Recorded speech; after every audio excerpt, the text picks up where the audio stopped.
if it's that way. Maybe I put it just like that when it was there, so it probably is that. I bet you it is. Yeah. And with all the dates on it. Yep. We were just trying to, a couple weeks ago, figure out how to utilize that building. On Tuesday it will be full. Good. So Promises. it's on the agenda item, so it has to. I wrote it on there. So yeah. Did you need some water? No. Are you okay? So Dustin, where do you practice? My daughter just took her bar exams. Well, tell her this is a great place to live. Huh? Tell her this is a great It's a place great to place to live. live. Yeah, we're in Vale. She went to school here up through the 6th grade. Hey, Susie, how are you? Looks like you aged it Oh, all. Liar. No, you're so. My name, I don't know. Is this my name? Yes.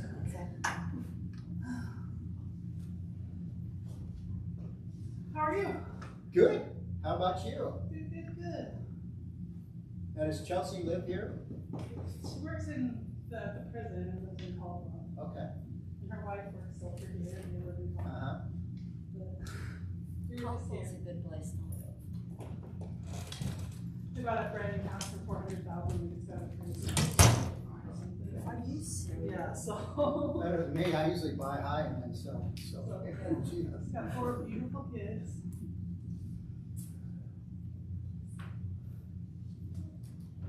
Are we waiting on Miss Megan coming?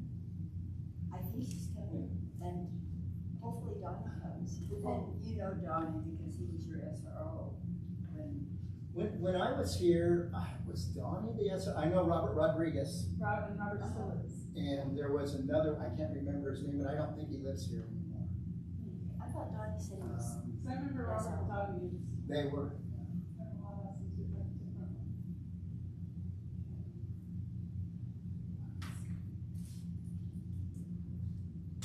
Can we get started?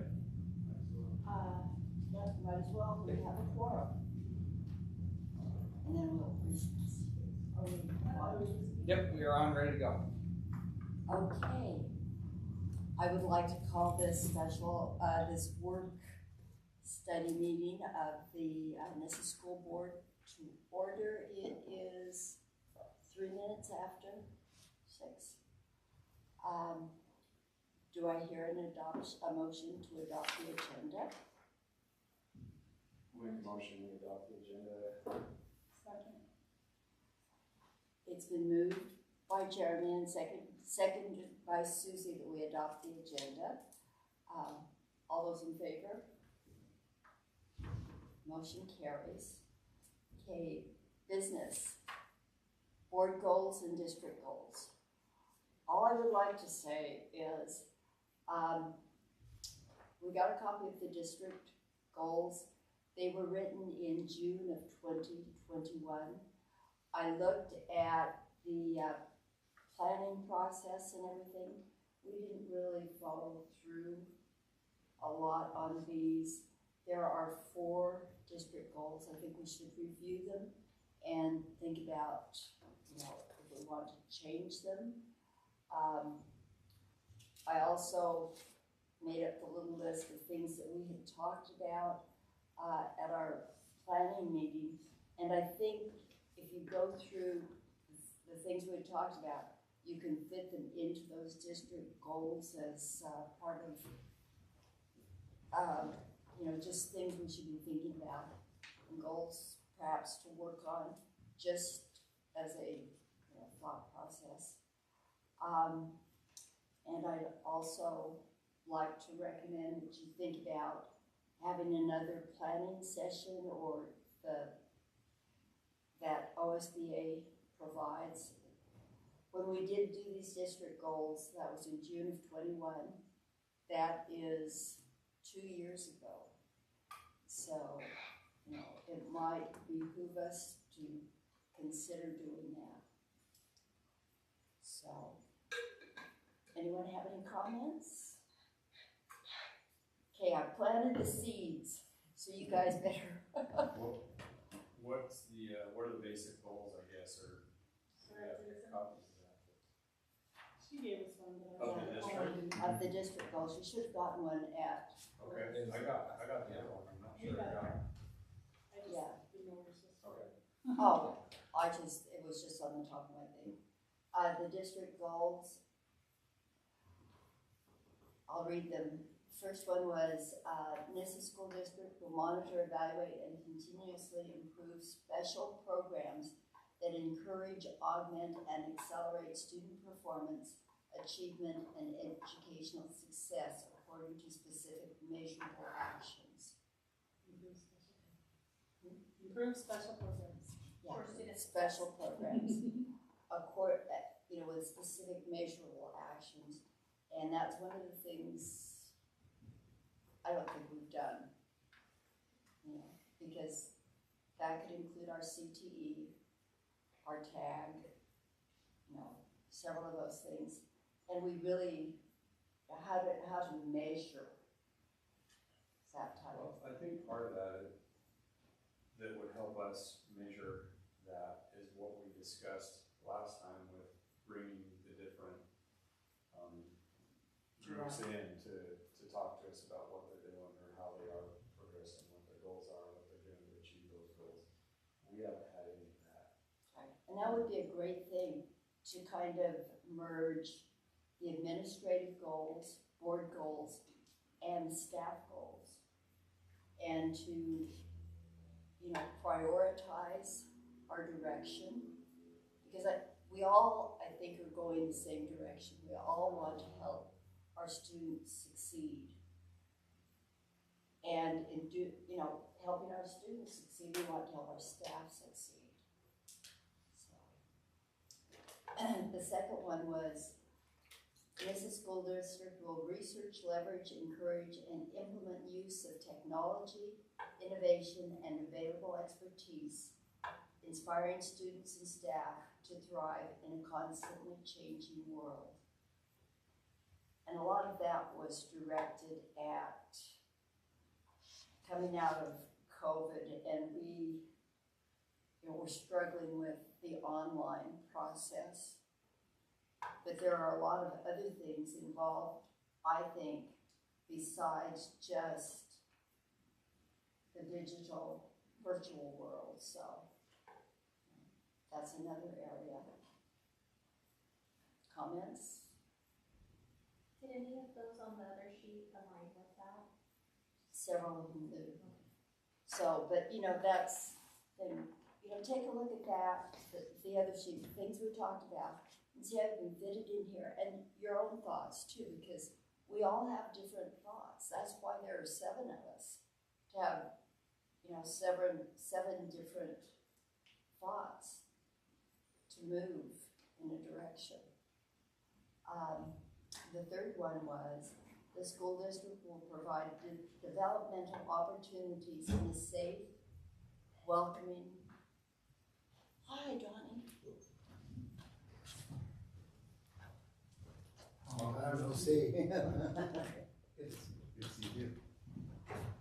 Okay, the third priority was, the district will provide developmental opportunities in a safe, welcoming, respectful, understanding, inclusive, and equitable culture, reaching out to diverse populations with open communication, transparency, and accountability. And my personal opinion is that means better family engagement. It means better engagement with our diverse populations, with, our Hispanic culture, with our white culture, that type of thing. That's my opinion. Anyone else's? Hi, Megan. Megan, this is Donnie. Nice. Don, It's I me. didn't meet you. We're just going over this, the district priorities. I think that also includes the staff. Yes, Staff voice, not knowing they can come to board meetings. So I think that fits into that as well, letting staff know they're more than welcome, as well as parents. yes, Especially parents of other languages, other dominant languages. yes. And, if we have parents who need translation, we can work towards that. So, And the fourth priority was the district will provide mental, emotional, and social skills support to help students become thriving and productive members of society.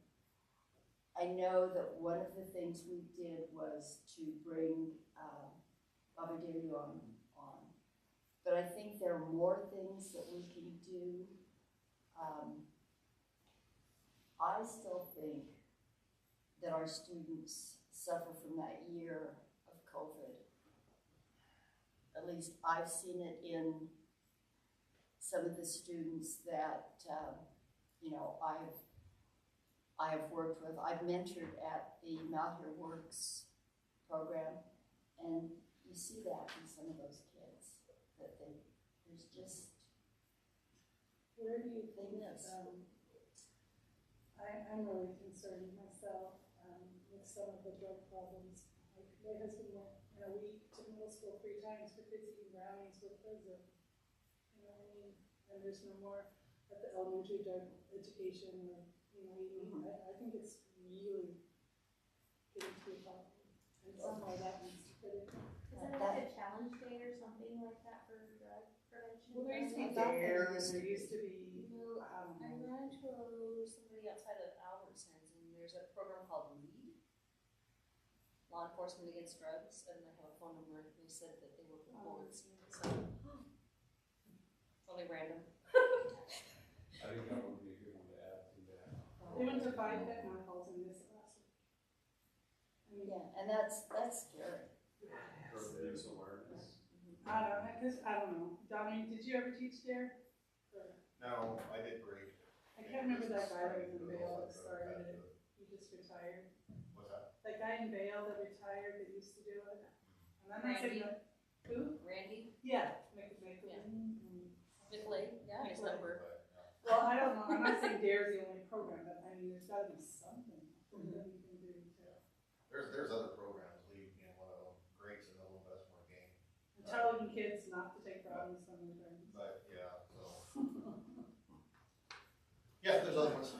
But we've got to start doing something. Yeah, because that could work into both the third priority as well as the fourth. I mean, it's part of, these are those district priorities that we have. We all got copies of. How does the school handle kids who bring drugs to school? What's the, So based on policy, what we do is we have this zero tolerance policy, so it depends, right? If you're bringing in, distributing, or consuming, but what we do is you're suspended pending expulsion, and during that you have a process you can go through as far as drug counseling, UA, working with the school to come up with a safety plan success, and to curb the expulsion. If a student wants to be in there, we give them an avenue for help. And I think that's kind of our big thing, is about educating and having that real conversation with parents. It's saying, this is out there. Your son or daughter's involved in it, and let's kind of open up that and let's have conversations. And so anyway, so that is really, we use that kind of scare of the expulsion, but our intent is to get those kids help. And so that's the process we go through there again. Legally, what happens to them? Yeah, so that's the other piece of it, talking to the school site and how they involve themselves with it. The other part is we have an SRO that sits in the school. And generally, they'll get called on that. I say they.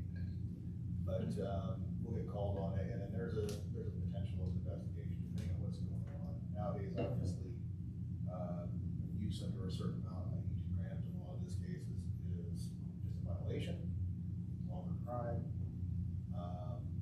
And then anything over that is still a crime. And on top of that, any kind of delivery or manufacture is still a crime. So, it just kind of depends on what's going on, depending on how far that goes legally. User possession is probably your lowest amount. Generally, the citation and usually, kind of, they'll give them information to get into, some kind of treatment, so. That's kind of how it works in a nutshell. Does that interact with like the school? I mean, when you have a kid who's got, that you've arrested for possession, does that news or that notification get back to the school, or is that sale?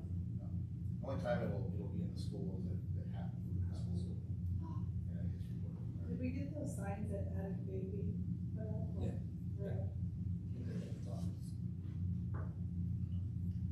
And usually the probation officers meet here with those kiddos, and so we try to surround those kids with as many adults and care as we can, and so, we may not get particular, but we have probation officers actually meet in this room, with those kids, and, we meet with admin.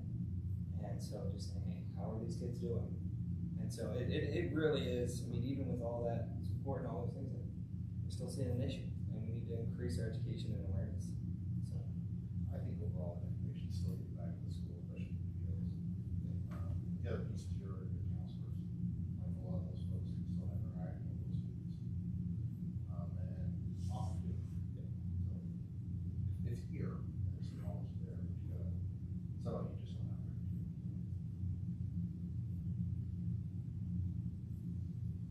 And the school has some, Narcan in the school or? and actually, we were talking about that on Friday, and that's, I know that Andre, the district nurse, was getting a couple of canisters. However, we're not really trained yet. Do we even know where it's at? She is, yeah. But kind of the rest of the staff, and so that's something we need to get going for the school year. Well, I know that was a thing beforehand, right? Yeah. I know they were talking about doing it, like, did they see we had it here? We talked about. Yeah, I remember talking about it. Yeah. But I don't remember. The SRO will be trained, right? Yeah, he is. Yeah. We all, We've got some trained clothes anyway. Okay. the police department, not only, he's not only trained, he has some. And we do have the training for the defibrillators. Yes. And we have defibrillators. Yes, and you guys, and I mean, everybody here has their safe schools, you're probably getting emails bothering you about it. So, but on there is actually AED training. And I think it's just a 30-minute course, take you through all of that, but I mean, that doesn't replace actually when you get your CPR, you know, those kind of things doing it, but it is, so every staff member, you guys can see what every staff member goes through and what they know about the defibrillators and those things, so. I know this is somewhat related, but not really, the bathrooms at the middle school, my son was wanting to know, are they up and running again, or will middle schoolers have to go to the office to use the bathroom during class? Oh, I remember last year, because we shut it down because of the vaping and those kind of I issues, don't know why, I think that it was. was a plumbing problem. I hope not, because that was a pretty new building, so, I will check into it, I know that, because of the issues we had with the bathrooms, that they had some alternatives, so, you know, kids weren't privately using it and those things, so, but I will check into that and get back to the board on that. And, okay, you will get back to. I will absolutely, yeah, you'll have it on our Friday communication, I will send that out to you. He really thought people were flushing the wrong things down the toilet. It's a middle school school. It's So that happens. on the board? Yeah. Perfect. Thank you. Does anyone else have anything? I might add something just as a resource that we, and believe it, all of the issues that you're talking about, whether it's drugs or vaping, whether you're in Beaverton or, yeah, all school districts are going through that, but one of the resources might be to reach out to your county health department because they receive some grants on, about vaping, about drug use and everything, and they actually should have somebody that could even come in free of charge and be able to offer some resources into that. I know that we really accessed our county health department a lot to come in and service school districts. And then I just noticed that you talked about it, you have a technology goal there. I think one of the things to just look out there, and this is almost, I'm thinking about agriculture, business, whatever, is for school districts to really start getting ahead, especially at the secondary with this artificial intelligence, and start looking at some different classes or curriculum, because that's, I mean, you're gonna see it in every aspect of our life as you go forward. I really like your goals, they're not very many, so trying to keep as few as goals as you can, and maybe have what you would call some prioritize short-term goals. What are some short-term goals that you have? And that could be anywhere around, you know, maybe it's, we've got to get our federal programs online. And then when you start getting long-term goals, start talking about, you know, student achievement and where to go there. I love the idea about, you know, being able to communicate with diverse families. And so when we were in Beaverton, we had 108 different languages we had to deal with. And so there's lots of technology you can actually bring to boardrooms where staff members or parents can come in and they can actually feel very comfortable with some technology. You know, if you have strictly an English speaking board, or even if you have some Spanish speakers on the board, you don't have to translate, but it's translated for anybody and everybody that wants to come to board meetings. So there's lots of technology out there that's available to be able to communicate with folks both in verbal and in written form. It's not real expensive. You just have to get it on, get your IT department up with it, go on. And the SEL advocacy and supports, everybody's dealing with that. There are quite a few resources out there. That's another area in which county health departments, sometimes they can bring in some materials also, but I imagine you're already doing something like that. But I think anything you can do to keep your short and long-term goals and keep them succinct, what is really most important to the board. Just a couple ideas. That's great.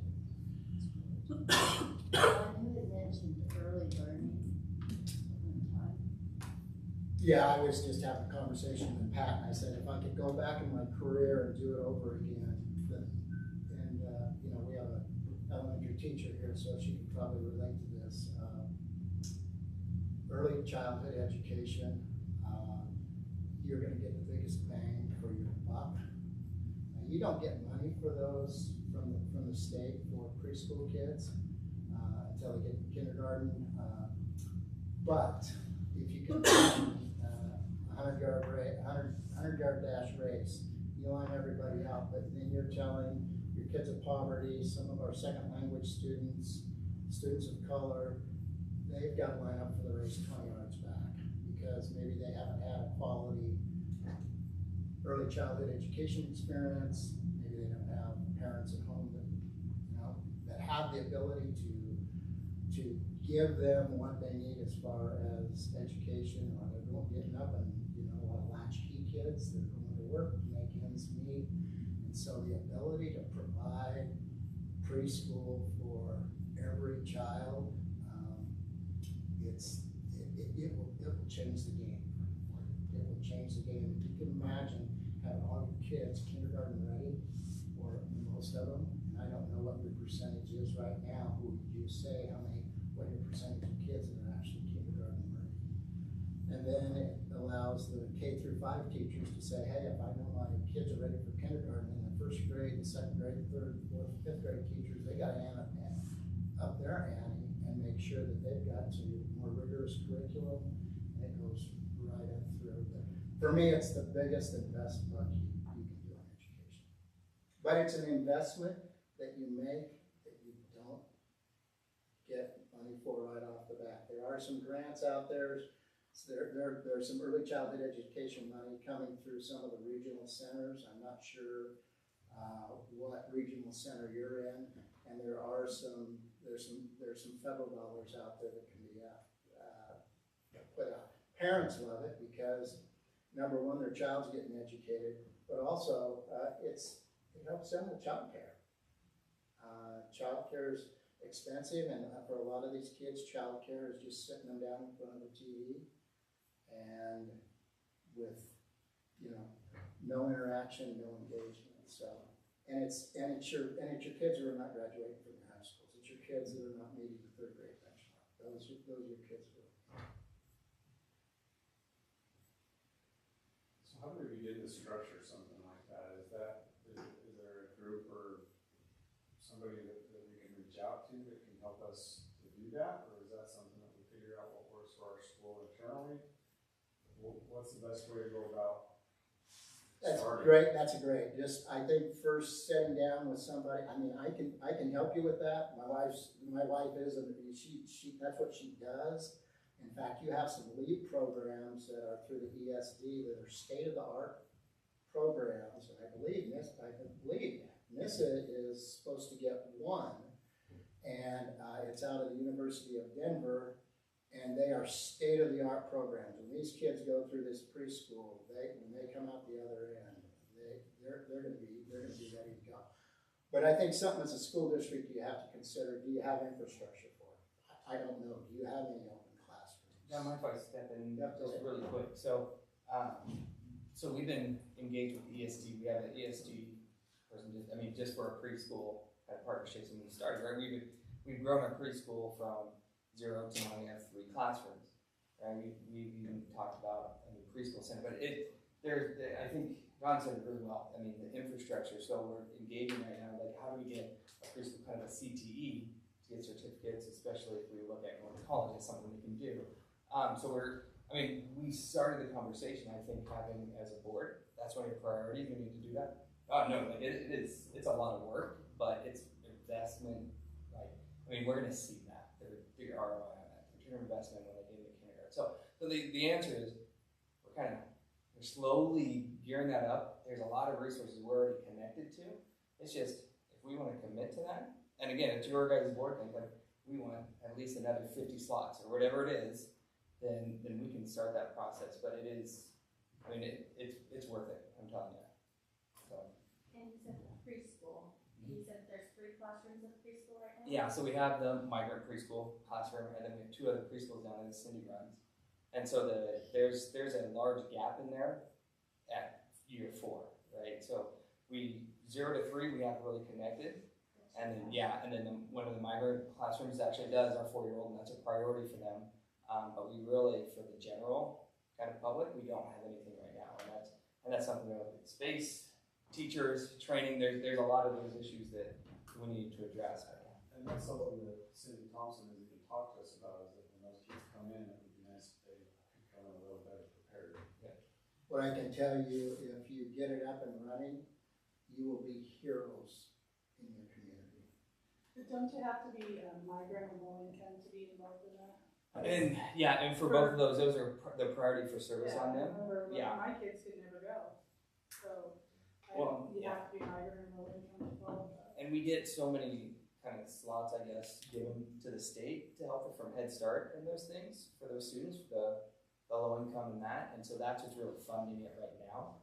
But that would be something that if the board says, that's where we want to invest, and then to start using funds going that way. Right now it's self kind of run based on spots from the state, migrant program, all of those run that. So.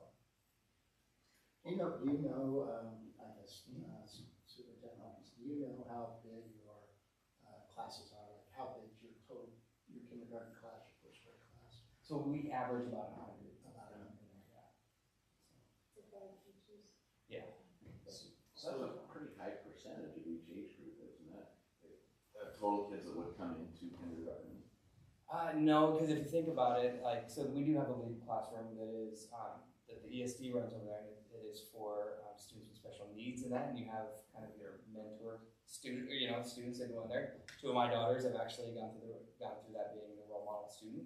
But there's only say 10 of them, right? And it can go from ages 3 and 4. And so when you look at, say, migrant classroom, which we have about 20 in there, but that's 3 and 4 as well, right? So you're looking at 2 years. And so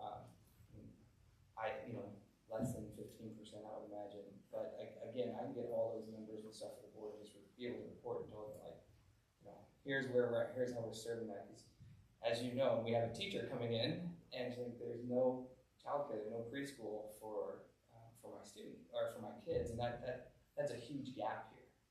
And so, anyway. Even for private pay parents, there's nothing. There's nothing. There's really not.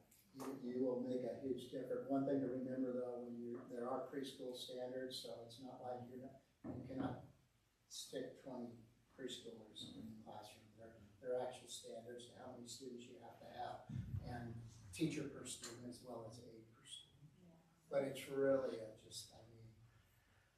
it helps with ESL, it helps with special education. When we started them, then we found out we weren't labeling as many kids special education because we were labeling them special education. They really weren't special education students. They were just so far behind that they ended up getting labeled. Same way with some of our English language learners. That they didn't know English, but they were some of the smartest kids ever. But they were getting labeled. So taking this one step further, is this something, as much as we talk about our CTE courses and something like that, is this something that we can set up a specific CTE course that will help benefit this, where those kids can go and then work? Don't already do that? We don't have, Which one? so we're ready to set it up. Does that make sense? Okay. So yeah, I thought we were in the process. we are in the process, and Cindy's excited because, obviously she gets to kind of, obviously we're right. Even Beaverton, right? We're always looking at how do we find highly qualified people to be in our classrooms. And so we're having to grow our own. And so Cindy's like, please give me some. And it gives them that hands-on experience. Yes, that's the big thing. I know we talked about it, I was just hoping that there is something actually moving forward on that. So is that gonna be like a CDA course for high schoolers? I've heard of The it, Child Development Associate? It's some, whatever certificate they get with that. Yeah. And like I said, and it's, kind of two problems. One, you say, look, you guys were at high school, we got a job for you already. But two is, especially with the college students, is they found out that, that's something they do part-time, right? And make really good money through college. I remember working grounds or going, just finding that kind of in-between work. But this is something that they can, 2 or 3 hours after school, that they can go work at daycare or preschool, make really good money during college. And so, we're saying, we need to get certificates. So that sounds like something we should look at more closely and be aware of it and put it on our, I don't want to say a calendar, but just on our vision, put it in our vision, because that would be, I really recognize the need for preschool education for that kind of thing. I'm telling you, Rob, after I was last time at the ESD, we've been talking. We talk big, right? And then it's going to take, I call it early learning center because you need room for those things. Mm-hmm. And having something like that would be amazing.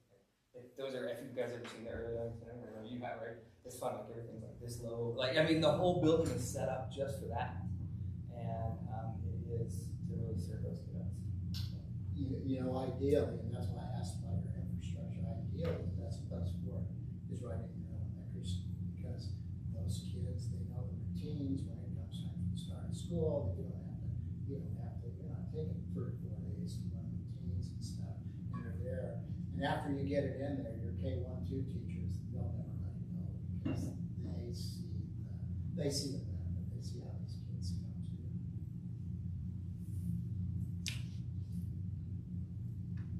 Good thing I bought ice cream. Does anyone else have anything to bring forward? I don't know if I missed this, but the DEI committee, or the one that we have to have next year. Oh, the, inclusion. Where are we?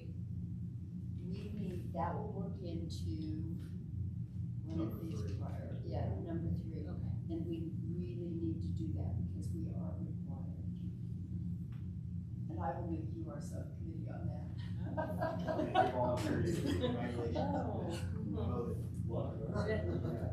Diversity, equity, and inclusion.